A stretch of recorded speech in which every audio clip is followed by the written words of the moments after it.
Hello everyone, कैसे आप लोग। Welcome to official channel of study at education dedicated to mechanical engineering department. तो यहाँ पे हम लोग एसएससी जेई का स्पेशल सीरीज देख रहे थे, जो कि क्वालिफाइंग सीरीज चल रहा था। इसमें हम लोग टॉप 500 क्वेश्चन को डिस्कस कर रहे थे, जो कि मैकेनिकल के सारे सब्जेक्ट का निचोड़ था। इसमें सारे सब्जेक्ट हम लोग क्वेश्चन को देखेंगे, और ये जो क्वेश्चन रहेगा आपका प्रीवियस ईयर पेपर का रहता है, और ये आपका स्टेट पीसीएस जैसे एमपी, यूपी, राजस्थान, ये सारे जगह का जेई में जो पूछा जाता है, इसरो में जो पूछा जाता है, डीआरडीओ में और एसएससी जेई में, सारे का जो एसएससी जेई में पूछा गया पेपर है, यानी कि जेई लेवल में पूछा गया क्वेश्चन है, उस सब सारे को हम लोग डिस्कस करते हैं। यह आप लोग को ओवरऑल एक तरह से कॉन्सेप्ट भी दे देगा कि कैसा क्वेश्चन पूछा जाता है हर सब्जेक्ट से। आप लोग देखिएगा कि बहुत ही ईजी क्वेश्चन पूछा जाता है, ठीक है। तो इसी बेसिस पे आपको कॉन्फिडेंट लाना है एग्जाम से पहले। ये एग्जाम से पहले का एक तरह से क्विक रिविजन हो जाएगा पूरा का पूरा मैकेनिकल सीरीज का, या फिर मैकेनिकल सब्जेक्ट का बोल सकते हैं, क्योंकि मैकेनिकल में रिलेटेड जितने भी सब्जेक्ट है सारा का क्वेश्चन इनसे आपको मिल जाएगा। किसी में 70, किसी में 60 करके है। तो ये हम लोग पार्ट सेकंड देख रहे हैं, और पार्ट सेकंड हम लोग स्टार्ट करेंगे। तो चलिए वीडियो को स्टार्ट करते हैं। तो आज का पहला क्वेश्चन, और हम लोग ट्राई करेंगे एक क्वेश्चन को 20 से लेकर 30 सेकंड में का आंसर देने का। तो आप लोग ट्राई कीजिएगा, रोक के पॉज करके, और फटाफट इसका आंसर कीजिएगा कि आपको आ रहा कि नहीं। और आप लोग देखिएगा कि बहुत अच्छा नंबर आएगा। और कमेंट कीजिएगा आउट ऑफ जितना भी क्वेश्चन इसमें था, लगभग इसमें 45 क्वेश्चन या 50 होगा, उसमें से कितना आया, या फिर सिंपली आप बता सकते हैं कि कितना आया कितना नहीं आया, ठीक है। आप लोग नहीं आया, 5-6 नहीं आएगा, वो बता सकते हैं कि सर आउट ऑफ इतना में मुझे नहीं आया, तो समझ में आ जाएगा आप लोग प्रिपरेशन कैसा चल रहा है। और आप लोग देखिएगा कि बहुत ही ईजी क्वेश्चन पूछा जाता है, डरने की ऐसी बात नहीं है। बहुत सारे ऐसे यूट्यूबर बताया जा रहा है कि बहुत ही टफ क्वेश्चन पूछा जाता है, ऐसा कुछ भी नहीं है। देखिए यहाँ पूरा हम दे हैं एसएससी जे 2013, अगर आप इसको लगा लेंगे, इट मीन्स आपको आ रहा ना, तो सारा प्रीवियस ईयर पेपर सही रहेगा, और सारे सब्जेक्ट को भी हम लोग कंप्लीट करेंगे, ठीक है। हम लोग पहला वाला जो सेशन देखे थे, इससे पहले जो पहला वीडियो आया था जिसमें 50 क्वेश्चन को सॉल्यूशन किए थे, आप उसमें देखे तो उसमें लोग किस किस सब्जेक्ट का क्वेश्चन था। उसमें आपका था फ्लूइड का क्वेश्चन था, और थर्मो का क्वेश्चन था।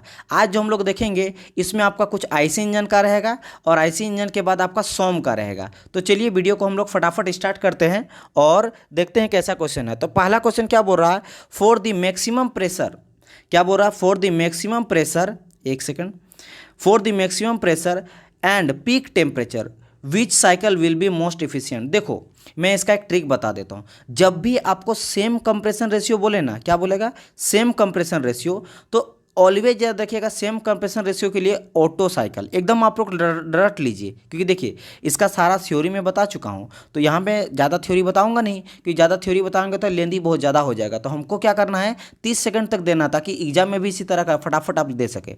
तो भाई सेम कंप्रेशन मतलब ऑटो, और इसके अलावा कुछ भी अगर आएगा तो वो डीजल हो जाएगा। जैसे मैक्सिमम प्रेशर, मैक्सिमम टेम्परेचर, तो वो क्या हो जाएगा, मेरा डीजल हो जाएगा। लेकिन जैसे सेम कंप्रेशन बोलेगा, या फिर सेम कंप्रेशन रेशियो बोलेगा, तो यहाँ क्या हो जाएगा, मेरा ऑटो। तो यहाँ पे हम लोग शुरू में ही देखे क्या बोला था, सेम मैक्सिमम प्रेशर, यहाँ पे क्या बोला, same maximum pressure and peak temperature which cycle will be most efficient. तो यहाँ पे का आंसर क्या हो जाएगा, सिंपली आप बोल सकते हैं कि सर इसका मेरा आंसर हो जाएगा डीजल। क्या हो जाएगा मेरा, डीजल। यहाँ की क्योंकि मैं आपको बताया था कि सेम कंप्रेशन बोलेगा, कंप्रेशन, तब मेरा हो जाएगा ऑटो। तो सेम कंप्रेशन नहीं बात किया, यहाँ पे मैक्सिमम बोल रहा है, वो भी क्या, प्रेशर। तो मैक्सिमम प्रेशर बोले या फिर मैक्सिमम टेम्परेचर बोले, तो दोनों के केस में क्या होगा, मेरा डीजल हो गया। चलिए मूव करते हैं नेक्स्ट क्वेश्चन में। क्वेश्चन नंबर सेकंड आज का क्या बोल रहा है, for a four stroke diesel engine the compression ratio is 21:1 and the cutoff ratio is 2:1, what is the expansion ratio.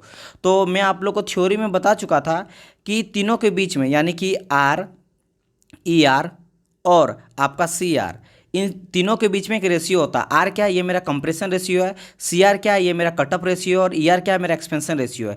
क्या रिलेशन होता है, तो सर ये आप लोग को जो रिलेशन होता है वो होता है R equal to E R into C R. यानी कि जो आपका कंप्रेशन रेशियो होता है, कंप्रेशन रेशियो इक्वल टू होता है एक्सपेंशन रेशियो इंटू हो जाता है मेरा क्या, कटअप रेशियो। तो यहाँ बोला क्या गया, what is the expansion ratio, expansion मतलब ई आर वैल्यू। तो अगर हम लोग यहाँ से ई आर निकालेंगे तो ई आर इक्वल टू क्या आ जाएगा, आर अपॉन सी आर, बस सिंपल। आर क्या है, मेरा कंप्रेशन रेशियो, यहाँ पे दिया है देखो 4 स्ट्रोक में दी कंप्रेशन रेशियो इज 21:1, यानी कि क्या पुट करेंगे यहाँ पे 21:1 ऊपर में आ जाएगा, और नीचे में सी आर यानी कि कटअप रेशियो कितना दिया 2:1, 2:1, यानी कि यहाँ पे क्या हो जाएगा 21/1 है और यहाँ पे 2:1 1/2 आ जाएगा। तो क्या 21 डिवाइड बाई 2 तो कितना आ जाएगा, ये आएगा 10.5 आ जाएगा। सिंपल 21 का हाफ डिवाइड बाई 1 यानी कि क्या हो जाएगा, यहाँ पे रेशियो अगर देखेंगे 10.5:1 हो जाएगा इसका आंसर। ठीक है, तो यहाँ पे कितना ये आया ना 10.5:1, तो इसको हम लोग बोल सकते हैं 10.5:1। तो यहाँ पे अगर आप आंसर देखिएगा तो बी नंबर इसका करेक्ट आंसर हो जाएगा। मूव करते हैं नेक्स्ट क्वेश्चन में। थर्ड क्वेश्चन क्या बोला रहा है, for the same inlet condition and the compression ratio the efficiency of N auto cycle. देखिए सबसे पहले आपको मैं अभी की टर्म एक बोला था सर सेम कंप्रेशन रेशियो आप ऑटो के लिए बोले थे, मैंने कहा था ना ऑटो साइकिल के लिए। तो आप देखिएगा यहाँ क्या बोल रहा, for the same inlet condition and compression ratio, यानी कि इसका सेम इनलेट कंडीशन भी है और सेम कंप्रेशन रेशियो है। तो यहीं से मुझे पता चल गया कि भाई ये ऑटो साइकिल के लिए होता है। ठीक है, और तो यहाँ पे क्या हो जाएगा, मेरा same compressor ratio auto cycle के लिए काम करता है। तो यहाँ पे मेरा करेक्ट आंसर आप देख सकते हैं कि higher than that of the auto cycle. ठीक है, ये क्या हो जाएगा, हायर हो जाएगा ऑटो साइकिल से। हायर देन यानी कि क्या हो जाता है, higher than the diesel cycle compression ratio हो जाता है। और ये हम लोग को पता भी है कि जो कंप्रेशन होता है, कंप्रेशन रेशियो होता है वो मेरा डीजल साइकिल का ज़्यादा होता है ऑटो से। तो ये ए हो जाएगा। मूव करते हैं नेक्स्ट क्वेश्चन पे। और देखिएगा सारा ये एसएससी का जेई का पूछा जा रहा क्वेश्चन है, इसमें सारा क्वेश्चन आएगा, इसरो का भी आता है, डीआरडीओ का भी है, कुछ कुछ क्वेश्चन है जो भी आया गया है। ओके, तो यहाँ बोल रहा है फोर्थ क्वेश्चन आज का है, the mean effective pressure of N auto cycle is the ratio of. यहाँ पे बात कर रहा है मीन इफेक्टिव प्रेशर का, यानी कि MEP का। ठीक है, ये मैं आप लोग को बता चुका हूँ, ये आप लोग को सबको पता होगा कि ये हो जाता है वर्क डन डिवाइड बाय हो जाता है स्वेप्ट वॉल्यूम। क्या हो जाता है मेरा, work done divide by swept volume. तो यहाँ पे आप सिंपल देख सकते हैं, आपका हो जाएगा C number network done produce and the swept volume. Right, तो चलिए हम लोग मूव करते हैं नेक्स्ट क्वेश्चन पे। तो आ जाते हैं क्वेश्चन नंबर हम लोग का, ये हम लोग का हो जाएगा 5। The cycle thermal efficiency with usually notation is given as R, यानी कि आर मेरा क्या कंप्रेशन रेशियो है और गामा मेरा क्या एडियाबेटिक इंडेक्स है। तो आपको सिंपल बोल रहा कि बताओ थर्मल इफिशियंसी क्या होगा ऑटो साइकिल का। तो थर्मल इफिशियंसी यानी इक्वल टू हम लोग को पता है 1 - 1 अपॉन आर पे पावर गामा -1 हो जाता है, जहाँ पे आर मेरा क्या कंप्रेशन से और गामा क्या है मेरा कटअप एडियाबेटिक इंडेक्स है। तो इसका करेक्ट आंसर हो जाएगा मेरा ए नंबर। ठीक है, जब मैं साइकिल का सारा बता रहा था आईसी इंजन में, तो सारा चीज़ यहाँ पे बताया, ऑटो का, डीजल का, इसके अलावा जो भी है कार्नोट का, सबका मैं बता चुका हूँ। चलिए मूव करते हैं क्वेश्चन नंबर आगे, यानी कि 6 नंबर में। The same output same speed and some compression ratio. जहाँ पे यहाँ पे सेम कंप्रेशन रेशियो आया, आप फट से पकड़ लीजिएगा कि यहाँ पे बात हो रहा है मेरा पेट्रोल इंजन का। तो बोल ही रहा, देखिए the thermal efficiency of an 2 stroke cycle petrol engine as compare to petrol engine. देखो यहाँ पे देखो, आप बोलेंगे सर आप तो बोले थे सेम कंप्रेशन रेशियो जो है वो आपका होता है पेट्रोल इंजन का, यानी कि हम लोग बोले थे, आपको बताए थे ना कि जब भी सेम कंप्रेशन से बात करें तो ऑटो का हो जाता है। और ऑटो किस में काम करता है, पेट्रोल इंजन के लिए ऑटो साइकिल लगता है। लेकिन यहाँ पे 2 स्ट्रोक का बात कर रहा है, मेरा जो पेट्रोल इंजन होता है वो मेरा 2 स्ट्रोक भी होता है और 4 स्ट्रोक भी होता है। तो अगर आप ध्यान दीजिएगा, जो 2 स्ट्रोक होता है और 4 स्ट्रोक, इसके बीच में डिफरेंस क्या होता है। जो 2 स्ट्रोक होता है इसका जो माइलेज होता है, माइलेज कम होता है। माइलेज करने का मतलब क्या, इफिशियंसी का बात कर रहा है, थर्मल इफिशियंसी। जो इसका थर्मल इफिशियंसी होता है वो मेरा क्या होता है, कम होता है। और मेरा जो 4 स्ट्रोक का थर्मल इफिशियंसी है यानी माइलेज है, ज़्यादा होता है। इसीलिए तो पहले जो स्कूटर होता था वो 2 स्ट्रोक था।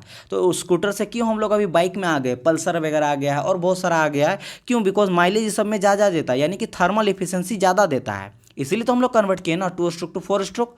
तो ये क्यों, बिकॉज 2 स्ट्रोक में जो हम लोग पोर्ट का यूज़ करते हैं, और जो पोर्ट्स होता है उसके चलते क्या होता है, थर्मल इफिशियंसी उसका घट जाता है। तो इसका करेक्ट आंसर क्या हो जाएगा, लेस हो जाएगा, क्योंकि यहाँ पे जो है थर्मल इफिशियंसी मेरा लो होता है 2 स्ट्रोक का as compare to 4 stroke petrol engine. समझ आया, तो डी होगा करेक्ट आंसर। ओके, अब बात करते हैं next question. In a diesel engine the fuel is ignite by. आप लोग को सबको पता होगा कि 2 तरह का होता है, एक तो पेट्रोल इंजन होता है और एक डीजल इंजन होता है। जो पेट्रोल होता है, पेट्रोल में हम लोग स्पार्क प्लग का यूज़ करते हैं, स्पार्क प्लग का यूज़ करते हैं। और डीजल इंजन में हम लोग स्पार्क प्लग का नहीं यूज़ करते। उसमें हम लोग क्या करते हैं, जो हम लोग का कंप्रेस्ड एयर होता है, कंप्रेस्ड एयर का इतना हम लोग कंप्रेस करते हैं कि उसका टेम्परेचर बहुत ज़्यादा हाई हो जाता है, जिसके चलते वो कंबसन हो जाता है, कंबसन कर जाता है। उसके बाद हम लोग जो है ओनली पेट्रोल का, सॉरी डीजल छिड़कते हैं, जिसके चलते वो ब्लास्ट यानी कि इंजन जो है वो साफ्ट चलना स्टार्ट हो जाता है।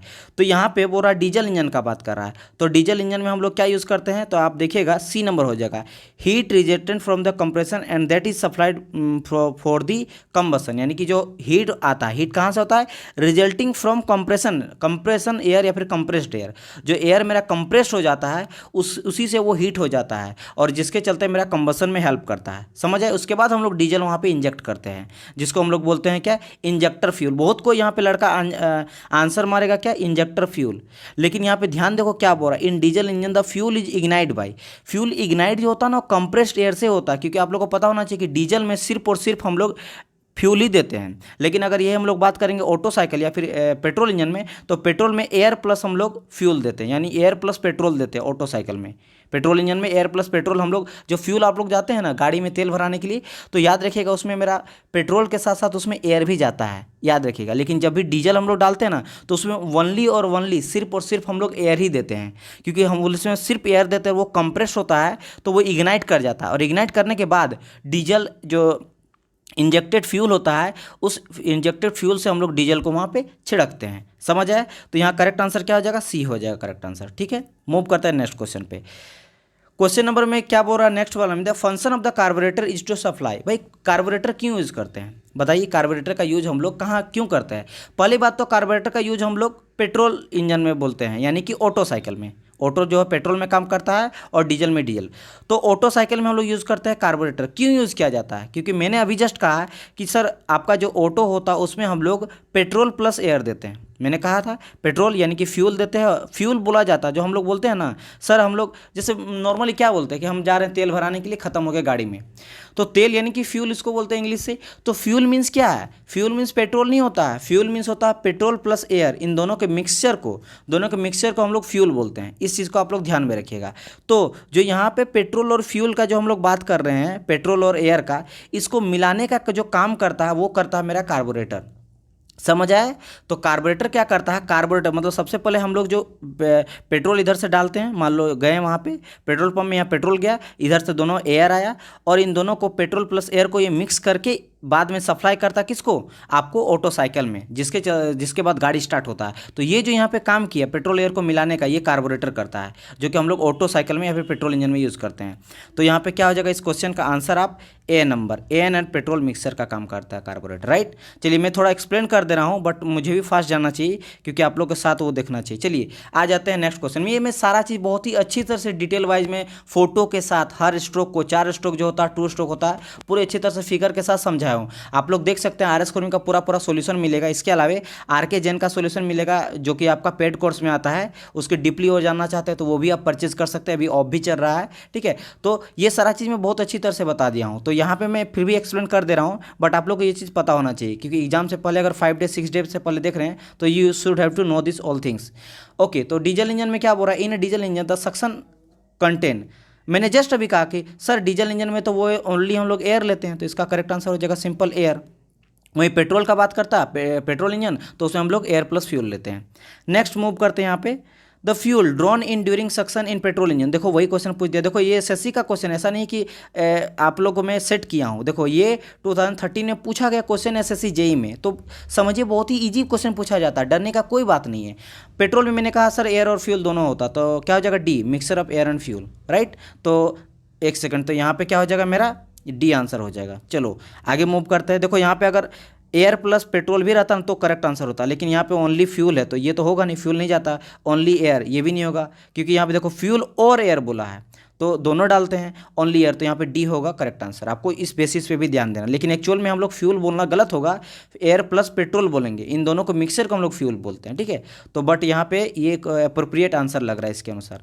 आगे बढ़ते हैं next question, spark ignition engine is, तो स्पार्क हम लोग पेट्रोल में देते हैं, सिंपल सा बात है। स्पार्क हम लोग लगाते हैं पेट्रोल में, क्योंकि इसमें हम लोग क्या एयर प्लस पेट्रोल देते हैं, और उसके बाद जो स्पार्क प्लग लगा रहता है, मान लो ये यहाँ पे हम लोग एयर प्लस पेट्रोल दे दिए। स्पार्क प्लग जब हम लोग सेल्फ दबाते हैं गाड़ी में, जैसे गाड़ी में सेल्फ दबाते हैं तो यहाँ पे स्पार्क होता है। स्पार्क क्यों होता है, क्योंकि पेट्रोल पहले से ही है और एयर पहले से ही है, और जब ये मेरा कंप्रेस हो जाता है तो हाईली कंप्रेस हो जाता है, ये भी बहुत ज़्यादा कंप्रेस हो जाता है, हल्का सा भी चिंगारी मिलता है ब्लास्ट कर जाता है, और जिसके चलते क्या होता है, पिस्टन आगे पीछे कंप्रेशन एक्सपेंशन होने लगता है, जिससे साफ्ट शाफ्ट मेरा मूव कर जाता है, शाफ्ट मूव करता है, गाड़ी स्टार्ट हो जाता है। तो इसका करेक्ट आंसर हो गया मेरा ए। आगे बढ़ते हैं question next. The working fluid for a diesel engine during the suction strokes. देखो यहाँ बोला कि वर्किंग फ्लूइड क्या होता है डीजल इंजन में, सक्शन। सक्शन मुझे शक करता है जब लेता है वो, तो मुझे पता है सबको आंसर, ये चीज़ आप लोग को ये पता होना चाहिए कि ओनली मेरा एयर जाता है, तो क्या हो जाएगा ओनली बी आंसर हो जाएगा फ्रेश एयर। ठीक है, ओके। थर्ड इन क्वेश्चन, अब मेरा आ जाता है नॉकिंग टेंडेंसी। एक होता है नॉकिंग। नॉकिंग क्या होता है ना कि गाड़ी जो होता है ना आवाज़ करने लगता है, ठीक है, फट फट इस टाइप से, मतलब वो आवाज़ करने लगता है, अजीब टाइप से साउंड क्रिएट करने लगता है। वो क्यों होता है, उसके पीछे रीज़न क्या है? देखो होता क्या है, नॉकिंग टेंडेंसी का सबसे पहले रीज़न ये है कि मेरा जो कंप्रेशन रेशियो होता है, कंप्रेशन रेशियो अगर इंक्रीज कर जाता है, एक लिमिट तक रहता है, उससे अगर ज़्यादा हम लोग स्पीड देंगे ना, पहले हम लोग क्वेश्चन देख लेते हैं फिर आपको बताते हैं। यहाँ बोला knocking tendency in SI engine reduce with increasing in. क्या इंक्रीज करने से मेरा जो है नॉकिंग टेंडेंसी जो है वो मेरा घटेगा।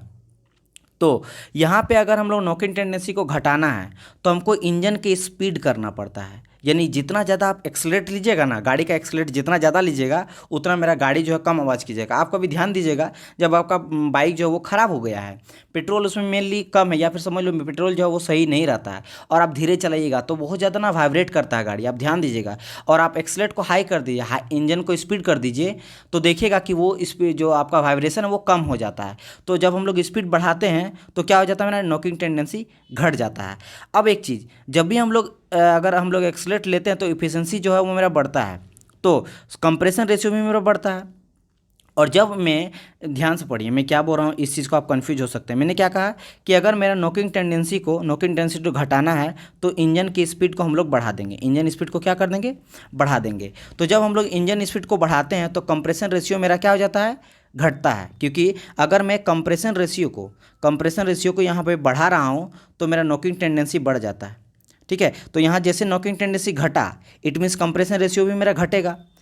तो कंप्रेशन रेशियो को बढ़ाने से भी तो एफिशिएंसी बढ़ता है। आप बोल सकते हैं कि डीजल इंजन में सर कंप्रेशन रेशियो ज़्यादा होता है, यानी कि उसका एफिशिएंसी ज़्यादा मिलता है, बट एक लिमिट तक ही, एक लिमिट से ज़्यादा अगर हम लोग कंप्रेशन रेशियो को बढ़ाते हैं ना तो मेरा नॉकिंग टेंडेंसी आ जाता है। तो याद रखना है कि ठीक है, आप ये चीज़ सही बोल रहे हैं कि सर कंप्रेशन रेशियो अगर मेरा यहाँ पे नॉकिंग टेंडेंसी घटा रहे हैं तो कंप्रेशन रेशियो घट रहा है, लेकिन अगर बढ़ाएंगे भी तो एक लिमिट तक कंप्रेशन रेशियो बढ़ाते हैं, उससे ज़्यादा अगर करेंगे तो मेरा नॉकिंग टेंडेंसी आ जाता है। तो आपको यहाँ पे क्या ध्यान रखना है कि नॉकिंग टेंडेंसी अगर हम लोग को पेट्रोल इंजन का बात करें तो घटाना है तो हमको इंजन को स्पीड कर देंगे, जितना ज़्यादा स्पीड कर देंगे मेरा नॉकिंग जो है आवाज़ आना गाड़ी से बंद हो जाएगा। तो डी करेक्ट आंसर होगा। ओके, क्वेश्चन नंबर, और अगर आपको और अच्छी तरह से डिटेल वाइज जानना है तो आप आईसी इंजन का देख सकते हैं लेक्चर, जो कि आर एस खुरमी का पढ़ा हुआ है। ठीक है, ओके, आगे बढ़ते हैं। यहाँ question number in spark plug, यानी स्पार्क प्लग ऑटो का बात कर रहा है, एसआई इंजन का बात कर रहा है। स्पार्क प्लग यानी ऑटो इंजन में स्पार्क प्लग लगा रहता है। दी possibility of knocking can be reduce by, देखो बोल रहा है कि पॉसिबिलिटी कैसे हम लोग जो है मतलब घटा सकते हैं नॉकिंग टेंडेंसी को। तो इसका आंसर क्या हो जाएगा, knocking tendency reduce by the compression ratio, compression से घटने से। तो क्या हो जाएगा answer, decreasing the compression ratio. क्या, डिक्रीजिंग का कंप्रेशन रेशियो, क्योंकि कंप्रेशन रेशियो मैंने जस्ट बताया कि कंप्रेशन रेशियो अगर बढ़ाते हैं ना तो मेरा इफिशिएंसी बढ़ता है। तो आप बोल सकते हैं सर ये तो आप उल्टा बोल रहे हैं, लेकिन क्या बताया, एक लिमिट तक बढ़ाते हैं तभी जाकर मेरा गाड़ी का एफिशिएंसी बढ़ता है, यानी कि ज़्यादा एक्सलेट करते हैं, ज़्यादा मेरा इंजन का स्पीड मिलता है, लेकिन एक लिमिट तक, उससे ज़्यादा अगर करेंगे ना तो मेरा नॉकिंग टेंडेंसी क्या होने लगता है, इंक्रीज कर जाता है। तो हम लोग कंप्रेशन रेशियो को लिमिट करके रखें, कम करके रखें, किसके केस में, ऐसा इंजन के केस में, यानी कि ऑटो साइकिल पेट्रोल इंजन के केस में। तो डिक्रीजिंग द कंप्रेशन रेशियो, ठीक है, रिड्यूस बाय, अगर हमको नॉकिंग को हटाना है। नेक्स्ट क्वेश्चन, दी हाईएस्ट, यहाँ पे गलत यहाँ पे लिखा गया HIGHEST होगा, जो कोई नहीं, highest compression ratio in diesel engine result इन, अगर हमको कंप्रेशन रेशियो को बढ़ाना है, कंप्रेशन रेशियो बढ़ाना किसके केस में, डीजल इंजन के केस में, तो हम क्या करेंगे, तो डीजल इंजन के केस में अगर हमको बढ़ाना है तो जो कंप्रेशन रेशियो होता है वो मुझे ज़्यादा करना पड़ेगा। ठीक है, कंप्रेशन रेशियो क्या हो जाएगा, ज़्यादा करना पड़ेगा, डी आंसर हो जाएगा। बात समझ में आया, कंप्रेशन रेशियो इंक्रीज, अगर हम लोग इंक्रीज करेंगे तो डीजल इंजन का जो एफिशिएंसी है वो मेरा क्या हो जाएगा, इंक्रीज कर जाएगा। ठीक है, वही तो क्वेश्चन बोला है ना, क्या बोला गया, the highest compression ratio in diesel engine result in higher pressure, यानी कि प्रेशर भी मेरा इंक्रीज कर जाता है। और मैं आप लोग को ये चीज़ तो बता दिया हूँ कि डीजल इंजन का अगर बात करेंगे तो डीजल इंजन में कंप्रेशन रेशियो कितना होता है, 15 से लेकर 20 तक होता है, 20-22 तक चल जाता है, लेकिन ये आपको ऐसे याद रखना है। और मैं अगर बात करूँगा कि और यहीं अगर मैं बात करूंगा, एक चीज़ और एक ध्यान रखिए, जो डीजल का जो कंप्रेशन रेशियो होता है ना, जो 15 से लेकर 20 तक होता है, एक प्रैक्टिकली भी कंप्रेशन रेशियो होता है, वो मेरा 16 से लेकर 22 तक जाता है। इसको भी ध्यान रखना है। तो ये कहीं कहीं एसएससी जेईई में पूछा गया है कि बताइए जो है डीजल इंजन का जो कंप्रेशन रेशियो होता है वो कितना होता है। तो 16 से लेकर 22 तक होता है प्रैक्टिकली, लेकिन हम लोग आइडियली कितना लेते हैं, 16 से लेकर 20 तक हम लोग लेते हैं। तो इस चीज़ को ध्यान रखना है। चलिए, इसका क्वेश्चन तो हो गया था। देखिए यही क्वेश्चन यहाँ पे बोला गया, the compression ratio for a practical diesel engine usually lie at. तो इसका करेक्ट आंसर क्या है, 16 से लेकर 22 तक, डी हो जाएगा, जो कि देखिए यहाँ पे पूछा गया था 2014 में। आगे बढ़ते हैं। इन अ डीजल पेट्रोल, अच्छा देखो यहाँ पे बोल रहा है in a diesel petrol is use then the engine will be. देखो यहाँ पे बोल रहा है कि बताओ डीजल इंजन में अगर हम लोग पेट्रोल यूज़ कर देते हैं तो क्या होगा। तो डीजल इंजन में बाबू अगर हम लोग पेट्रोल यूज कर देते हैं, अब बता रहे क्यों। अगर मैं बात करता हूँ, पहले आप ये समझिए तब जाकर समझिए, पेट्रोल इंजन का बात कर रहा है, डीजल इंजन का बात कर रहा है। अगर मैं यहाँ पे देखूंगा इग्निशन टेम्परेचर, जब मेरा फ्यूल जो होता है वो इग्नाइट कर जाता है, तो पेट्रोल इंजन का बात करते हैं 220 डिग्री सेल्सियस में जो है ये इग्नाइट कर जाता है, ठीक है, जलना स्टार्ट हो जाता है फ्यूल। वहीं अगर डीजल इंजन का बात करें तो 180 में क्या हो जाएगा, ये इग्नाइट कर जाता है। समझ आए, ओके। तो अब यहाँ पे क्या होगा, अगर हम लोग टेंडेंसी जो होता है नॉकिंग, अगर मैं अब यहाँ पे क्या बोला कि diesel if in a diesel petrol is use, ये मेरा डीजल इंजन है और यहाँ पे हम लोग पेट्रोल डाल दिए। अब पेट्रोल को मेरा इग्नाइट होने के लिए कितना चाहिए, 220 डिग्री सेल्सियस चाहिए, जबकि ये क्या हो जाता है 180 में ही हो जाता है। यानी कि पूरी तरह से क्या कंबसन हो पाएगा, पूरी से जल पाएगा, फ्यूल जल ही नहीं पाएगा, क्योंकि फ्यूल आ ही रहा और वो ब्लास्ट कर जाएगा। क्यों, क्योंकि 180 में ही वो इग्नाइट कर जाता है। तो इसके चलते क्या होता है, टेंडेंसी हो जाता है, यानी कि जो फ्यूल होता है वो ड्रॉपलेट में हो जाता है और एक्यूमुलेट हो जाता है, और एक्यूमुलेट करने के बाद क्या होता है, बर्निंग होता है और नॉकिंग होने लगता है। क्योंकि मान लो ये पूरा का पूरा मेरा फ्यूल है ना, और 180 में ही बन गया, ये पूरा का पूरा फ्यूल है, तो 180 में मतलब पूरी तरह से मिक्सचर भी नहीं हुआ एयर फ्यूल का, और क्या होने लगता है, यहाँ पे आग जलने लगेगा, कहीं पे ब्लास्ट करने पे आवाज़ करने लगता है, तो नॉकिंग वगैरह क्रिएट हो जाता है। तो यहाँ पे क्या हो जाएगा, run with the high knocking, ठीक है, रन विथ क्या हो जाएगा, हाई नॉकिंग, नॉकिंग वगैरह आ जाएगा। ओके, बाकी सबका हम लोग पहले मैं बता दूं, यहाँ पे कंप्लीट हम लोग डिस्कशन नहीं कर रहे हैं, हम लोग फास्टली चल रहे हैं। फिर भी मैं बहुत ज़्यादा एक्सप्लेन कर दे रहा हूँ कि हम लोग को 20 से लेकर 30 सेकंड बताना है, बट फिर भी मुझे लग रहा थोड़ा बहुत बताने का बता दे रहा हूँ, ठीक है। डीजल इंजन का यहाँ पे कंप्रेशन रेशियो पूछा गया कि मैंने बताया 15 से लेकर 20 तक होता है, तो ये आपका सी आंसर हो जाएगा। आगे बढ़ते हैं नेक्स्ट। तो सेशन अगर पसंद आ रहा तो प्लीज़ लाइक भी आपको लोगों को करना, आप लोग लाइक नहीं करते, भूल जाते हैं। दोबारा, what amongst the following is not related to CI engine. CI engine compressed ignition यानी कि डीजल इंजन का बात करा, क्या नहीं होता है, फ्लाईव्हील होता है, एक सेकेंड, फ्लाईव्हील होता है, फ्यूल पंप भी होता है, फ्यूल इंजेक्टर भी होता है, कार्बोरेटर नहीं होता। कार्बोरेटर जो होता है वो ऑटो साइकिल में यूज होता है, ऑटो बोल लो या फिर इसको एसआई बोल लो, स्पार्क इग्निशन, ठीक है, ऐसा इंजन में, जो कि पेट्रोल में होता है, पेट्रोल और एयर को मिक्स करने के लिए। तो यहाँ हो जाएगा डी इसका करेक्ट आंसर, ठीक है। बोला नो, कौन रिलेट नहीं करता सीआई इंजन से, डी। आगे बढ़ते हैं, नेक्स्ट क्वेश्चन देखते हैं। In case of SI engine यानी पेट्रोल इंजन का बात कर रहा है, to have high thermal efficiency the fuel air mixture ratio should be. यहाँ बोल रहा है कि हाई थर्मल इफिशिएंसी की बात कर रहा है कि अगर हमको हाई थर्मल इफिशिएंसी चाहिए ऐसा इंजन में, तो फ्यूल और जो एयर है उसका जो मिक्सचर है वो कैसा होना चाहिए। तो फ्यूल और एयर का अगर हम लोग मिक्सचर का यहाँ पे बात करेंगे ना, तो वो मेरा क्या होना चाहिए, हाई होना चाहिए, ऑब्वियसली क्या होना चाहिए, हाई होना चाहिए। तो लीन, यहाँ पे क्या आंसर हो जाएगा मेरा, लीन हो जाएगा। लीन कब होता है, जब फ्यूल कम लेते हैं। फ्यूल जब हम लोग कम लेंगे तो प्रॉपर जो है वो मेरा मिक्सचर हो पाएगा और ज़्यादा मुझे पावर को जनरेट करेगा, ठीक है, ये चीज़ को ध्यान रखिएगा। और थर्मल इफिशिएंसी होता क्या है, थर्मल इफिशिएंसी क्या होता है, जो थर्मल इफिशिएंसी हो जाता है वो आउटपुट बाय इनपुट हो जाता है। क्या हो जाता है, आउटपुट बाय इनपुट। अब बोलेंगे लीन क्यों होगा, तो मैं उसी के लिए बता दे रहा हूँ। जो थर्मल इफिशिएंसी होता है क्या हो जाता है, आउटपुट बाय इनपुट हो जाता है। अब देखिए, आउटपुट बाय इनपुट को थर्मल इफिशिएंसी बोलते हैं, ओके। अब आप बताइए कब मेरा जो है थर्मल इफिशिएंसी ज़्यादा होगा, थर्मल इफिशिएंसी कब ज़्यादा होगा, जब मेरा इनपुट कम देंगे तब ना, क्योंकि देखो ये इन्वर्सली है, efficiency is inversely proportional to किसके, इनपुट का, जो भी इनपुट हम लोग फ्यूल देते हैं, ठीक है। तो यहाँ पे अगर इनपुट हम लोग कम देंगे तभी ना मेरा ज़्यादा होगा। तो इसी के लिए हम लोग जितना ज़्यादा इनपुट कम देंगे उतना मेरा थर्मल इफिशिएंसी बढ़ेगा। इसीलिए लीन यानी कि जो एयर और फ्यूल का मिक्सचर है वो हम लोग कम देंगे, जिसके चलते मुझे ज़्यादा पावर मिलेगा। तो समझ आ गया होगा, बी नंबर। आगे बढ़ते हैं, नेक्स्ट क्वेश्चन। चलिए, तो अब यहाँ पे देखो एसआई का इतना एसआई का जो रिलेटेड है, जो आपका 12, 13, 15, 17, 18, 19 तक पूछा गया था एसआई से रिलेटेड। अब लोग लगाएंगे सोम से कुछ क्वेश्चन अब आएगा। तो देखते हैं सोम का पहला क्वेश्चन यहाँ पे बोल क्या रहा है, ध्यान दीजिएगा। अ सिंपली सपोर्टेड बीम केयरिंग है यूनिफॉर्मली डिस्ट्रीब्यूटेड लोड, यानी कि यूडीएल लोड लगता है। यूडीएल मतलब पूरा का पूरा जो बीम है, बीम में एक जैसा लोड रहता है, उसको हम लोग यूडीएल बोलते हैं। Load of W K G F per unit length over the whole span, पूरा का पूरा स्पेन में एक ही तरह का लोड लग रहा है। The shear force at the centre is, तो आप लोग को ये मैं बता चुका हूँ, फिर भी मैं बता देता हूँ कि मान लो ये मेरा क्या है, यूडीएल लोड है। और यूडीएल लोड है तो अगर मैं इसका शेयर फोर्स डायग्राम बनाऊँ तो शेयर फोर्स डायग्राम मेरा कैसा बनता है, इसका शेयर फोर्स डायग्राम जो है यहाँ पॉइंट में हाइयर होगा, और यहाँ पे बीच में मेरा सेंटर जो होता है वो मेरा जीरो हो जाता है, और यहाँ पे आपका नेगेटिव आ जाएगा।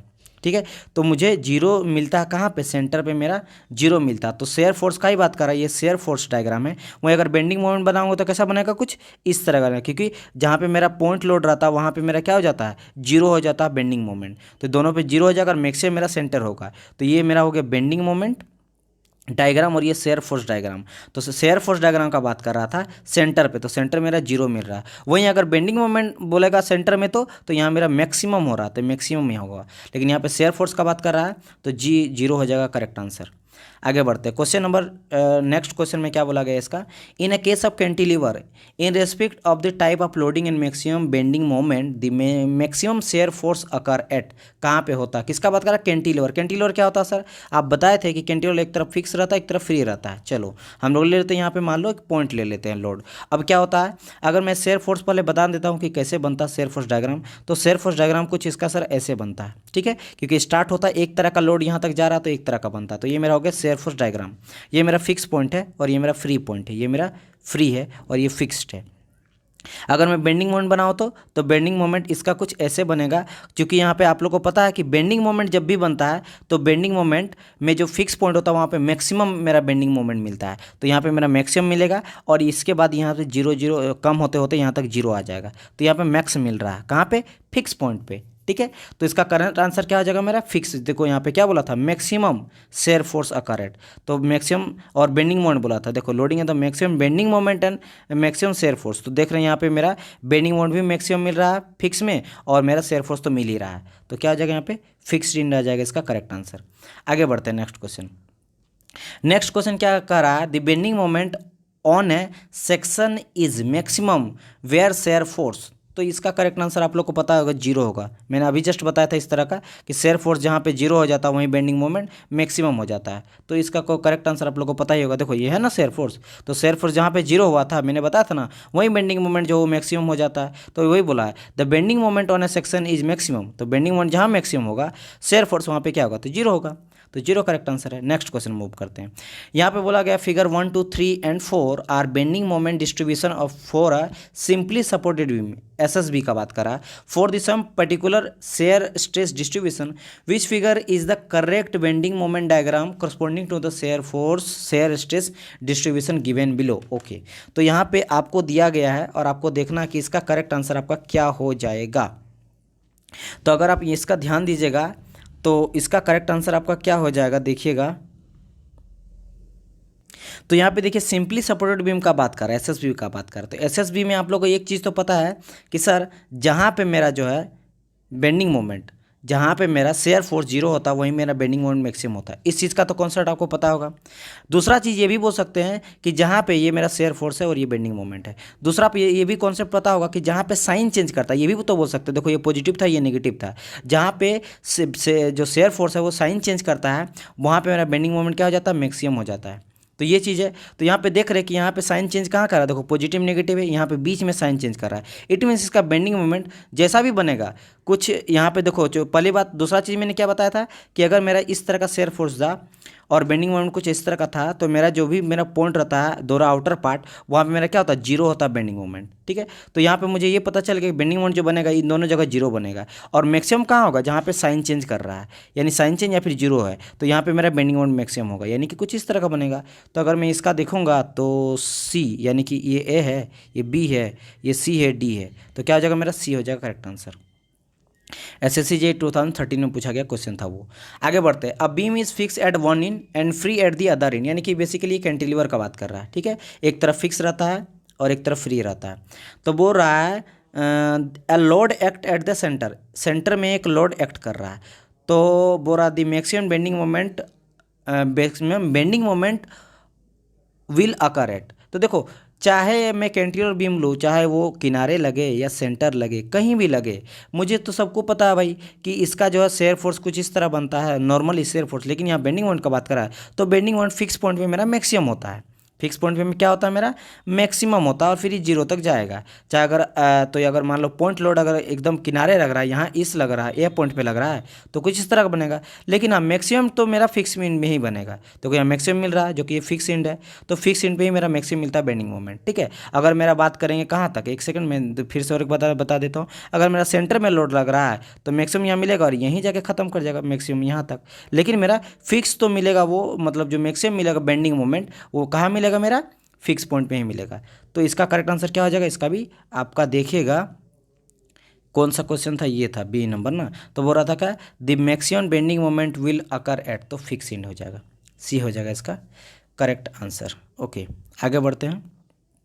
Next question, the bending moment at the support in case of simply supported beam. Okay, simply supported beam की बात कर रहे हैं। नॉर्मली सिंपली सपोर्टेड बीम क्या रहा था, दोनों तरफ मेरा पॉइंट लोड रहा था। ठीक है, ओके, तो सिंपली सपोर्टेड बीम में क्या बोला गया है कि बेंडिंग मोमेंट कैसे अकर होता है। तो बेंडिंग मोमेंट इसका अगर हम लोग देखेंगे तो बेंडिंग मोमेंट कुछ इस तरह से बन जाता है, ये आपका शेयर फोर्स बन जाता है, और बेंडिंग ये आपका शेयर फोर्स है। और मैं बेंडिंग मोमेंट का बात करूँ तो बेंडिंग मोमेंट कैसा हो जाता है, कुछ इस तरह का हो जाता है, ऐसे कुछ।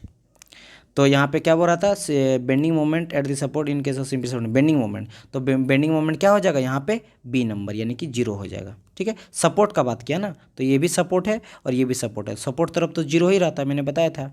ठीक है, तो यहाँ क्या हो जाएगा, zero. Next question, A simply supported beam of 1 meter length is subjected to the distributing load of 0.4 Newton per meter. The maximum bending moment occur in the beam is। देखो ये क्वेश्चन देख के लगेगा लड़का लोग को कि बहुत ही टफ है, बट बहुत ही सिंपल है। देखो सिंपली सपोर्टेड बीम का बात कर रहा है कि बेंडिंग मोमेंट मुझे कितना मिलेगा। अब हमको पता है कि सिंपली सपोर्टेड के केस में WL²/8 होता है बेंडिंग मोमेंट। ठीक है, तो यहाँ पे देखेंगे कि W मेरा लोड कितना लग रहा है, तो 0.4 है, तो नॉर्मली 0.4 पुट करेंगे। लेंथ कितना 1 मीटर दिया है, तो 1 के स्क्वायर करेंगे तो 1 ही हो जाएगा, और डिवाइड बाई 8, पॉइंट हटेगा, नीचे में जीरो आ जाएगा, 80 हो जाएगा। 4 2 जा 8 जीरो, यानी 1/20। तो 1 क्या हो जाएगा, यहाँ पे 20 हो जाएगा करेक्ट आंसर। और 1/20 इक्वल टू कितना हो जाएगा, 0.05। तो बस हो गया इतना। और ये हम लोग निकाले मोमेंट यानी फोर्स का बात करें, न्यूटन मीटर हो जाएगा आंसर, यानी कि सी नंबर करेक्ट आंसर। बस सिंपली था, एकदम ईजी था। आगे बढ़ते हैं next question. In case of circular section the section modulus is given by. देखो सेक्शन मॉडुलस का हम लोग शायद 1 घंटा का पूरा लेक्चर देखे थे आर.एस. खुरमी का या फिर आर.के. जैन के सॉल्यूशन पे, जो आप जो देखे होंगे बहुत ही इजीली आप लोग बना सकते हैं। सेक्शन मॉडुलस क्या होता है, देखो एसएससी जी तो 2015 में पूछा गया है। सेक्शन मॉडुलस आप लोग को पता होगा I/Y होता है, मोमेंट ऑफ इनर्शिया, और वाई कहता है जो सेंट्रल फाइबर से अपर फाइबर तक का डिस्टेंस होता है, सेंटर से लेकर। ठीक है, और हम लोग सर्कुलर केस का बात करें, सर्कुलर के लिए क्या होता है आप लोग को पता होगा, π/64 × D⁴ बहुत बार बता चुके हैं। और वाई कहता है आपका हाफ रेडियस, यानी कि बोल सकते हो D/2 होता है। ठीक है, पर फाइव का डिस्टेंस, बस इसको हमको कैलकुलेशन करता है डिवाइड, तो D से D यहाँ कट जाएगा और 2 से काटेंगे तो 32 हो जाएगा। तो क्या होगा, π/32 × D⁴, क्योंकि 4 एक कट गया। तो आप देखेंगे π/32 D⁴, बी हो जाएगा आंसर, बस सिंपली। ठीक है, तो सेशन अगर अच्छा लग रहा है तो प्लीज़ लाइक करते जाइए, ये बहुत ज़्यादा इंपॉर्टेंट। देखो इसी तरह का क्वेश्चन पूछेगा, क्योंकि देखिए पूरा का पूरा प्रीवियस ईयर में पूछा गया, तो ऐसा थोड़ा ना कि जो प्रीवियस ईयर फॉलो नहीं करेगा वो हमेशा फॉलो करेगा। यही सबको उठा कर प्रीवियस ईयर का मैक्सिमम क्वेश्चन वो 60-70 क्वेश्चन रख देता है। और इसमें आपको ये भी पता चला कि मुझे कितना आता है, प्रीवियस ईयर का लगा रहे हैं, और हो सकता है यही क्वेश्चन कुछ आ जाए। ठीक है, तो हो सकता है बहु इसी क्वेश्चन को डाल दे, ये भी हो सकता है। इसीलिए लगाना बहुत इंपॉर्टेंट है, मतलब हर एरिए में और किसी भी पॉइंट ऑफ व्यू से अगर आप देखिएगा तो प्रीवियस ईयर का पेपर इंपॉर्टेंट ही है। Next question, in case of circular section the section modulus is given by. Circular section का बात करा, सर्कुलर सेक्शन के केस में जो है वो आपका क्या हो जाता है।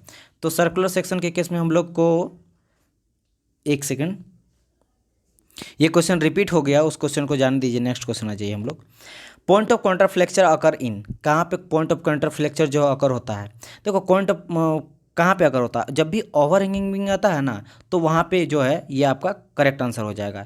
ओवर हैंगिंग बीम में कैसे होता है ये मैं दिखा देता हूँ। मान लो ये मेरा सिंपली सपोर्टेड बीम है, हाँ बहुत को ये बोल सकते हैं कि सर सिंपली सपोर्टेड बीम भी हो सकता है, बट ओवर हैंगिंग क्या होता है कि देखो इधर जो है ये मेरा लोड यहाँ पे पॉइंट लोड लग रहा है, इसके अलावा यहाँ पे ओवर हैंगिंग हो रहा है और उधर भी ओवर हैंगिंग हो रहा है। जब भी ऐसा होता है ना, तब जाके मेरा जो है कॉन्ट्राफ्लेक्चर आता है जो कि बेंडिंग मोमेंट में आता है। ठीक है, ये कहाँ पे आता है? बेंडिंग मोमेंट पे आता है। बट यहाँ पे बोल रहा कि किस केस में आता है, किस बीम में आता है, तो ओवरहैंगिंग बीम में आएगा, सी नंबर। चलिए आगे बढ़ते हैं। तो true stress represent the ratio of, true stress होता है क्या भाई? ट्रू स्ट्रेस जब भी बोलेगा तो स्ट्रेस हम लोग का होता है फोर्स अपन एरिया होता है। स्ट्रेस सबको पता है ना कि क्या होता है, स्ट्रेस अपन फोर्स अपन एरिया होता है, बट यहाँ पे क्रॉस सेक्शनल एरिया होता है। लेकिन यहाँ पे बोल रहा है क्या? True stress. तो ट्रू स्ट्रेस मतलब किसी एक पॉइंट या फिर एक मोमेंट का बात करें, एक मोमेंट में फिर एक पॉइंट में मुझे कितना स्ट्रेस मिल रहा है उसको बोलेंगे। तो बस यहाँ पे क्या हो जाएगा? Instantaneous load upon instantaneous area, मतलब एक जो है पर्टिकुलर एक मोमेंट का एरिया और एक मोमेंट का लोड, वो हो जाएगा मेरा क्या? True stress. तो यहाँ पे आप देखेंगे तो डी हो जाएगा करेक्ट आंसर। देखो बोला गया ना, instantaneous load and the instantaneous area का रेशियो होता है। आगे बढ़ते हैं। ये देखो क्वेश्चन नंबर एसएससी जे का 2010 में पूछा गया क्वेश्चन था, और ये देखो 11 में पूछा गया है। क्या बोला गया? Which material has the highest value of Poisson ratio. क्या होता है भाई पॉइजन रेशियो? सर आपने बताया था लेटरल स्ट्रेन डिवाइड बाय हो जाता है लॉन्गिट्यूडिनल स्ट्रेन। अच्छा, तो ये चीज़ हो जाता है ना पॉइजन रेशियो। और पॉइजन रेशियो में अगर बोलूँगा कि भाई वेरी कितना से कितना तक करता है, आप लोगों को पता होना चाहिए कि ये 0 से लेकर 1.5, 1/5 बोल लो, या फिर ये भी बोल सकते हो 1/5 को कि 0 से लेकर हाफ। ठीक है, हाफ या फिर 0.5, 0.5, तो 0.5 तक जाता है मैक्सिमम। बट यहाँ पे क्या बोला कि किसका जो वैल्यू है, इसमें से किसका वैल्यू ज़्यादा है? रबड़ का बात करें ना तो आप लोग ये याद होना चाहिए, मैं बताया था थ्योरी में 0.48 से लेकर 0.5 तक होता है, 0.5 तक। कॉपर का बात करें तो 0.36 के अप्रॉक्स होता है। स्टील का बात करें तो 0.2 से लेकर 0.33 तक रहता है। और कंक्रीट का बात करें तो ये 0.15 से लेकर 0.25 तक होता है। तो यहाँ पे मैक्सिमम क्या हो जाएगा? ए नंबर, रबड़ का सबसे ज़्यादा होता है पॉइजन रेशियो। ठीक है, lateral strain divide by longitudinal strain. Next question, the deformation per unit length in the direction of force is known as. क्या बोलते हैं? In the direction of force में बोल रहा है ना, ये लीनियर हो जाएगा ना। इसको स्ट्रेस का बात करेंगे, देखो फोर्स अपन एरिया का बात कर रहा है, लेंथ इन द, देखो deformation per unit length in the direction of force, in the direction of force, एक ही लाइन में, यानी कि change in length upon original length. तो ये बेसिकली किसका बात कर रहा है? Change in length upon original length. जैसे ये मतलब डिफरेंशियल लॉन्गिट्यूडिनल लग रहा है। ठीक है, ये आपका क्या लग रहा है? एक होता है कंप्रेशन और एक होता है आपका क्या? एक्सपेंशन। एक्सपेंशन बोल लो, या फिर ये इस तरह के बेसिकली समझ लो ना। कहने का मतलब क्या है कि चेंज अपन एरिया हो रहा है। मान लो इस चीज़ को हम लोग लिए टेंशन में हम लोग कर रहे हैं, टेंशन खींच रहे हैं। ठीक है, तो टेंशन अगर लगा रहे हैं तो ये मेरा चेंज लेंथ तो होगा ही, कुछ देर के बाद कुछ कितना हो जाएगा, मान लो इतना हो जाएगा, इतना बड़ा हो जाएगा। तो change in length upon original length, लेकिन कैसा लग रहा है? उसी लेंथ में लग रहा है। फोर्स भी हम लोग इधर लगा रहे हैं और इलोंगेशन भी इसी डायरेक्शन में हो रहा है, तो इसको हम लोग लीनियर स्ट्रेन बोल देंगे। ठीक है, तो क्या हो जाएगा? लीनियर स्ट्रेस, सॉरी स्ट्रेस का बात कर रहा है। तो यहाँ पे लीनियर स्ट्रेस कहाँ दिया है भाई? लीनियर स्ट्रेस ए नंबर में दिया है। ठीक है, एक second, sorry linear stress, sorry मैं क्या बोल रहा हूँ, I mean linear strain. Linear strain हो रहा है ना। स्ट्रेन क्या होता है? Change in length upon original length. तो यहाँ पे स्ट्रेन का बात कर रहा है। स्ट्रेस क्या होता है? स्ट्रेस आप लोग होता है फोर्स अपन एरिया होता है। ठीक है, ये तो दूसरा चीज़ है। जब लेंथ चेंज होता है ना, या तो लेंथ घट रहा है या बढ़ रहा है, तो स्ट्रेन होता है। मैं स्ट्रेस थोड़ा सा कन्फ्यूज़ हो गया था, मतलब ध्यान नहीं दिए थे जल्दबाजी में। चलिए आगे बढ़ते हैं। नेक्स्ट क्वेश्चन क्या बोला गया है? In a tensile test of specimen the ratio of maximum load to the original cross section area of the test specimen is called. तो उसको हम लोग अल्टीमेट स्ट्रेस बोलते हैं। क्या बोलते हैं? अल्टीमेट स्ट्रेस, जो कि मैक्सिमम लोड अपॉन हो जाता है original cross section area, right. तो यहाँ पे क्या हो जाएगा मेरा? Ultimate test. और ये हम लोग किससे करते हैं? यूटीएम मशीन से करते हैं टेस्ट, यानी कि यूनिवर्सल टेस्टिंग मशीन। नेक्स्ट करते हैं, आगे बढ़ते हैं। क्वेश्चन क्या बोला गया है? The steel bar is fixed at both and. अच्छा ठीक है, मतलब कोई स्टील का बार है और ये दोनों तरफ से फिक्स है, दोनों तरफ से यहाँ क्या है? फिक्स है। विल डेवलप, क्या डेवलप होगा भाई? अगर दोनों तरफ से फिक्स है और इसको हम लोग क्या कर रहे हैं? लेट सपोज हीट कर रहे हैं, हम लोग क्या कर रहे हैं? इसको गर्म कर रहे हैं। तो अगर जैसे हम लोग गर्म करेंगे तो ये ट्राई करेगा क्या? एक्सपेंड होने का, फैलेगा ना, ट्राई करेगा कि थोड़ा हम बड़ा हो जाए, लेकिन क्या बड़ा होने देगा? यानी कि इसका लेंथ इंक्रीज करने देगा? नहीं करने देगा। क्यों नहीं कर देगा? कि दोनों तरफ से फिक्स कर दिया गया है। तो इंक्रीज चाहता है लेकिन नहीं होने दे रहा, मतलब कंप्रेशन लगा रहा है। कौन लगा रहा है? जो फिक्स है दोनों तरफ से, वो कंप्रेस लगा रहा है। तो क्या डेवलप होगा यहाँ पे? कंप्रेसिव स्ट्रेस डेवलप होगा। इस चीज़ का ध्यान रखिएगा। बहुत कोई ये स्टूडेंट सोचेंगे कि यहाँ पे टेंसाइल स्ट्रेस लगेगा क्योंकि ये एक्सपेंड करेगा, लेकिन एक्सपेंशन नहीं होने दे रहा, तो कंप्रेशन यहाँ पे आएगा। तो यहाँ पे ए हो जाएगा करेक्ट आंसर। नेक्स्ट बढ़ते हैं, Poisson ratio is always less than, मैंने बताया था 0 से लेकर 0.5 तक जाता है, या फिर बोल सकते हो उसको हाफ भी, तो या तो 0 से लेकर हाफ तक या फिर 0.5 तक, तो क्या हो जाएगा यहाँ पे डी। नेक्स्ट मूव करते हैं, question number, stress due to change in temperature develop in a bar depend upon, stress due to change in temperature, change in temperature के चलते जो स्ट्रेस आता है वो किस पे डिपेंड करता है। एज यू नो दैट, सबको पता होगा कि भाई थर्मल स्ट्रेस होता क्या है, थर्मल स्ट्रेस होता है ई अल्फा डेल टी हो जाता है, ई अल्फा डेल टी। ई क्या होता है मेरा, यंग मॉडुलस ऑफ इलास्टिसिटी होता है। भाई अल्फा क्या होता है, इसको हम लोग बोलते हैं कोफिशिएंट ऑफ थर्मल एक्सपेंशन, समझ आया। और ये जो डेल टी होता है ये क्या हो जाता है, चेंज इन टेम्परेचर। तो देखो इसमें से तीनों में से सब में डिपेंड करता है, जो यहाँ पे दिया रहेगा वही आंसर हो जाएगा। तो पहला ही देखो यहाँ पे कोफिशिएंट थर्मल एक्सपेंशन, तो हाँ भाई होगा। कंडक्टिव के, तो ये तो थर्मल कंडक्शन में डिपेंड करता है ना, तो ये तो नहीं होगा। डेंसिटी भी नहीं, पॉइजन रेशियो भी नहीं, तो ए ही करेक्ट आंसर हो जाएगा। ठीक है, चलो आगे बढ़ते हैं। For a material whose Poisson's ratio is 0.25, the ratio of the modulus of rigidity to the modulus of elasticity will be। मैंने आप लोग को बहुत बार आप लोग को बताया सॉम में कि जब भी आप सॉम पढ़िएगा ना तो 3 फॉर्मूला तो आप लोग को एकदम याद होना चाहिए, टिप पे होना चाहिए। क्या क्या बताए थे कि E इक्वल टू हो जाता है 2G 1 प्लस म्यू, ठीक है 1 प्लस म्यू हो जाता है, और एक होता है E is equal to 3K 1 minus 2 mu, और एक हो जाता है आपका E is equal to 9kg divide by 3kg, 9kg divide by 3k plus G, ये चीज़। जहाँ पे आपका E क्या है, E क्या है, यंग मॉडुलस ऑफ इलास्टिसिटी है। K क्या है, K आपका बल्क मॉडुलस है, और आपका G आपको पता है मॉडुलस ऑफ रिजिडिटी है। ठीक है, ये तीनों चीज़ें, इन तीनों का रिलेशन है। तो यहाँ से अगर देखेंगे आप तो यहाँ पॉइजन रेशियो कितना दिया 0.25, और पूछा क्या मेरा मॉडुलस ऑफ इलास्टिसिटी, तो पहले वाला ले लीजिए, E is equal to 2G 1 plus mu, right. यहाँ पे 0.25 दिया, तो म्यू का वैल्यू कितना दिया 0.25, और प्लस 1 है तो कितना हो जाएगा 1.25 यहाँ पे हो जाएगा, यानी कि E is equal to 2G into 1.25। यहाँ बोला क्या है, यहाँ पे the ratio of modulus of rigidity to modulus of rigidity, तो रिजिडिटी G है, मतलब G डिवाइड बाई E क्या हो जाएगा, तो G डिवाइड बाई E इधर लाएंगे और दोनों को नीचे भेज देंगे, तो दोनों नीचे चल जाएगा। यानी कि यहाँ पे हम लोग क्या देखे थे, E था, देखो यहाँ पे हम बता देते E इक्वल टू था 2 इंटू 2G इंटू 1.25, यही था ना। इसी हम लोग यहीं से हटा देते, पहले पॉइंट हटेगा तो यहाँ पे 100 आ जाएगा। यहाँ से अगर हम लोग काटेंगे 25 से तो 25 जा हो जाएगा यहाँ पे, और 24 जा हो जाएगा यहाँ पे, बात समझ में आए। और यहाँ पे 2 है तो क्या हो जाएगा 10/4 हो जाएगा। फिर कितना हो जाएगा यहाँ पे, ये भी काट सकते हैं, 5/2 हो जाएगा। तो यहीं पे देख लो 5/2 है, तो इधर चल जाएगा तो क्या हो जाएगा 2/5 हो जाएगा, और 2/5 कितना होता है 0.4 हो जाता है, और ऑटोमेटिक जी इधर आएगा तो E/G हो जाएगा। तो जो 0.4 यहाँ पे दिया, यस ये नंबर में दिया, करेक्ट आंसर हो जाएगा। नेक्स्ट मूव करते हैं। नेक्स्ट यहाँ पे क्या बोला गया है, if the equal and opposite force apply to a body tense to elongated then state develop, क्या होगा, इक्वल एंड अपोजिट का बात कर रहे हैं तो टेंसाइल होगा। इक्वल है और अपोजिट है, मतलब इसके अपोजिट ये भी जा रहा है, तो इसको टेंसाइल बोलते हैं। अगर कंप्रेसिव लगेगा तो इक्वल एंड सेम डायरेक्शन में होगा, देखो दोनों सेम डायरेक्शन में होता है तो जैसे बात है कंप्रेशन हो जाएगा, ये छोटा हो जाएगा ये बड़ा हो जाएगा। तो यहाँ पे देखो ए दिया तो ए हो जाएगा। और ये सारा क्वेश्चन पूछा गया SSC JEE में, सोचो कितना इजी क्वेश्चन पूछा गया है, तो आपको एकदम कॉन्फिडेंस से जाना है। ठीक है, 38 the Poisson ratio defined by, मैंने बता चुका पॉइजन रेशियो क्या हो जाता है, lateral strain divide by longitudinal strain.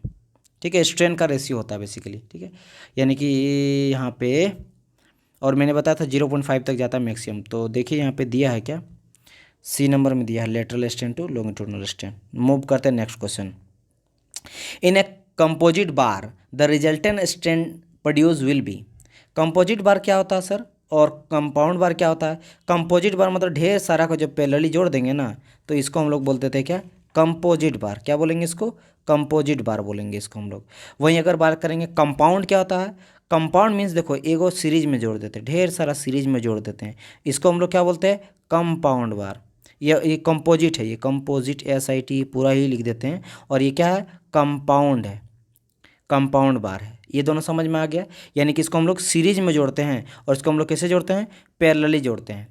ठीक है, तो जब हम लोग पैरेलली जोड़ेंगे तो आप ही देखिए स्ट्रेन तो सेम होगा, क्योंकि अगर इसमें हम लोग कुछ चीज़ फोर्स लगा रहे हैं, एक तरह से सेम फोर्स लगा रहे हैं सब में, तो इसमें जो स्ट्रेन आएगा अगर ये इतना बढ़ेगा तो ये भी बढ़ेगा, ये भी बढ़ेगा, कि दोनों साथ में अटैच है, एकदम एक साथ फिक्स्ड है, सबको फिक्स कर दिए, तो बढ़ा से सब एक साथ बढ़ा, तो इसमें स्ट्रेन जो होगा वो सेम आएगा। तो वही यहाँ पे क्वेश्चन बोल रहा है, कंपोजिट बार का बात कर रहा है, स्ट्रेन जो होगा वो कैसे होगा मेरा, सेम आएगा। ठीक है, same as the strain produce in each bar, दोनों में सेम आएगा। ठीक ठीक है। ओके, क्योंकि देखिए अगर आप कंपाउंड का बात करते हैं, जो मान लो यहाँ पे 3 साथ में जुड़ा हुआ है, जोड़ दिया गया है यहाँ पे। अब मान लो यहाँ पे लगा रहे हैं तो यहाँ पे मेनली यहाँ ये इतना चल जाएगा, और ये भी मान लो दोनों तरफ बढ़ गया, दोनों तरफ तो बढ़ा, लेकिन क्या बीच वाला बढ़ा? तो क्या स्ट्रेन यहाँ पे सेम होगा? नहीं होगा सेम। तो लेकिन यहाँ पे कंपोजिट का बात कर रहा है तो कंपोजिट में सेम स्ट्रेन मिलेगा हमको, ए नंबर। मूव करते हैं नेक्स्ट क्वेश्चन पे। In a homogeneous isotropic elastic material the modulus of elasticity E the term G and K is equal to, तो रिलेशन मैंने जस्ट अभी बताया था, equal to 9 kg divide by 3 kg, 9 kg divide by 3k plus G. कैसे हम लोग इस तरह देखें, 9 kg 3 kg, 9 kg 3 kg जो नॉर्मली होता है वेट हम लोग देते हैं, ठीक है। और आपको आगे और क्या बताते हैं, equal to 2g 1 plus mu, और एक बताते हैं इक्वल टू 3k 1 माइनस 2 में, तीनों याद रखिएगा। तो यहाँ देखिए पहला वाला आ जाता है एकदम, put the value get put the value तो दूर की बात है, put the value get the answer आप अभी एक देखे थे, इसी नॉमरिकल में था, इसी मतलब फॉर्मूला से। इसके अलावा पूरा का पूरा वैल्यू ही पूछ देगा कि क्या रिलेशन होता है। देखो 2015 में पूछा गया था, और इससे पहले जो हम लोग पॉइजन रेशियो का बनाए वो आपका पूछा गया था कितना, 2014 में। देखो पर साल पूछा जाता है इस तरह का क्वेश्चन, ठीक है। ओके, आगे बढ़ते हैं। नेक्स्ट क्वेश्चन क्या बोला गया, द बेंडिंग मोमेंट डायग्राम, फिर सोम का आ गया, the bending moment diagram for a simply supported beam a load at the mid spam is, कैसे बनता है इस चीज़ के बारे में बताया गया है। तो यहाँ पे किसका बात कर रहा है भाई, सिंपली सपोर्ट में एस एस बी का। एस एस बी क्या होता है, सिंपली सपोर्ट होता है, अब दोनों तरफ पॉइंट लोड मेरा रिएक्शन लोड लग जाएगा, और यहाँ पे मेरा सेंटर पे लग रहा है ना एट द मिड स्पैन, तो चलो मिड स्पैन पे एक लोड मेरा लग गया है। तो मैं अगर इसका बनाऊंगा शेयर फोर्स डायग्राम, तो शेयर फोर्स डायग्राम तो कुछ बनेगा मिडिल में है, तो यहाँ पे चेंज हो जाएगा वैल्यू और ये आ जाएगा, तो ये पॉजिटिव और नेगेटिव, ये शेयर फोर्स बना।